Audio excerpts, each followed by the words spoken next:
All right, let's dive into a real mystery that's unfolding in the world of retail. In cities all across China, these massive, shiny, modern shopping malls, the ones that were supposed to be symbols of a booming economy, are facing a huge crisis. They're becoming ghost towns, and today we're going to figure out why. So let's start at what you might call the scene of the crime. These giant shopping centers are sitting empty. I mean, they're really struggling, with vacancy rates just soaring, and their very survival is in question. But here's where the mystery really kicks in. Just look at this number. In the first half of 2020, the average vacancy rate for malls across 19 major cities in China hit almost 9%. And in 8 of those cities, we're talking major hubs like Guangzhou and Hangzhou, the rate shot past 10% and just kept climbing. In some places, it's even gotten past the 50% mark. Think about that for a second. Half the mall is just empty. But here's the real head-scratcher, the paradox. This isn't happening because the economy is in the tank. Not at all. In fact, it's happening while pretty much the rest of the economy is roaring back to life. So what on earth is really going on here? I mean, check this out.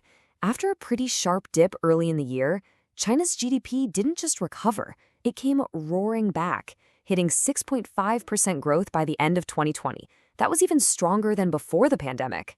Consumer spending also bounced back. And yet, the malls stayed empty. Okay, so let's start our investigation with the most obvious suspect, right? The pandemic itself. It's the easy answer, the one that immediately jumps to mind. And, it makes a lot of sense. People were actively trying to avoid crowded indoor spaces. And if your entire business model is built on foot traffic, well, that's a devastating blow. But is that the whole story? Was the pandemic the killer, or was it just an accomplice? Well, here's the key piece of evidence. Take a look at the restaurant industry. They recovered. By the end of 2020, their sales were right back to where they were, and in some cases, even better than before the pandemic. And they did this even with foot traffic only at about 80% of normal. How? They embraced delivery, they sold meal kits, they adapted. And this is the key clue for us. If restaurants could figure out a way to survive and even thrive, why couldn't the malls? It really suggests the pandemic wasn't the root cause. It was more of an accelerant, like a stress test that exposed a pre-existing condition and just sped up a death that was already on the way. So, this leads us to the real culprit. And it wasn't a single event. It was a fundamental change in how we all shop, a tectonic shift that's been happening for more than a decade. Malls weren't just hit by a pandemic, they were hit by the future. So the whole thing really boils down to this massive shift in philosophy. Retail used to be all about people seeking goods. You left your house, you went to a store, you found what you wanted. But now, we live in a world of goods seeking people, where products find us wherever we are, right through our phones and our apps. And listen, this didn't happen overnight. The seeds for this were actually planted way back in 2003 during the SARS outbreak. That's what really kicked off the demand for convenience and gave e-commerce an early boost. And yeah, malls boomed later by selling experiences, but that underlying trend toward convenience, it never stopped.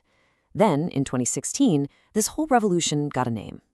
That name is New Retail, and it's a strategy that's focused on one thing: closing the distance between you, the consumer, and the product to basically zero. It's about letting you buy whatever you want, whenever you want, from wherever you happen to be, whether that's in a physical store, sitting on your couch, or on the go. So this new world of retail created some pretty clear winners and losers. And while the malls were struggling to figure it all out, others were absolutely thriving because they embraced the change. Let's take a look at the survivors, the ones who saw which way the wind was blowing. So you've got department stores like In Time, right? They were getting squeezed by the malls, but they fought back by becoming pioneers of new retail. They launched a 2-hour at-home delivery service. They turned their salespeople into online influencers, live streaming right from the store floor. They didn't see the online world as a threat. They saw it as just an extension of their store. And the result? A massive 24% jump in sales. Incredible. And this chart, wow, this just perfectly illustrates how badly the malls failed to pivot. During a key 4-day period when the economy was starting to reopen, a staggering 75% of malls processed fewer than 500 online orders. Now, to put that in perspective, a single tech-savvy supermarket shoots for 5,000 online orders a day. The malls just weren't even in the game.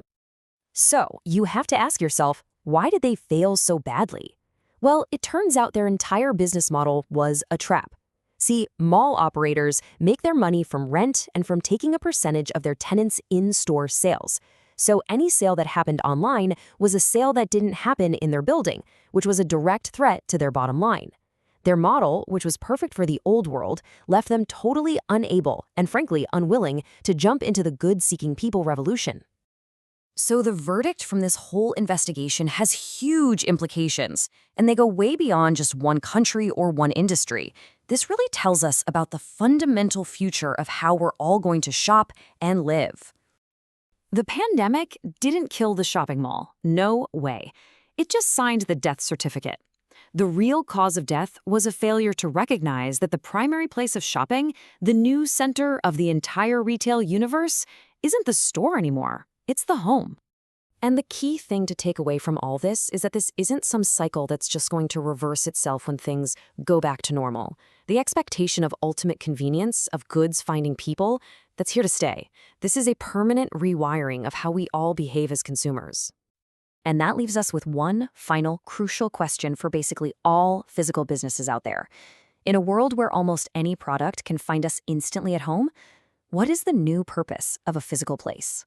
When you no longer have to go somewhere to buy something, what on earth is going to make you choose to go? That is the mystery the malls of the future have to solve if they want to survive.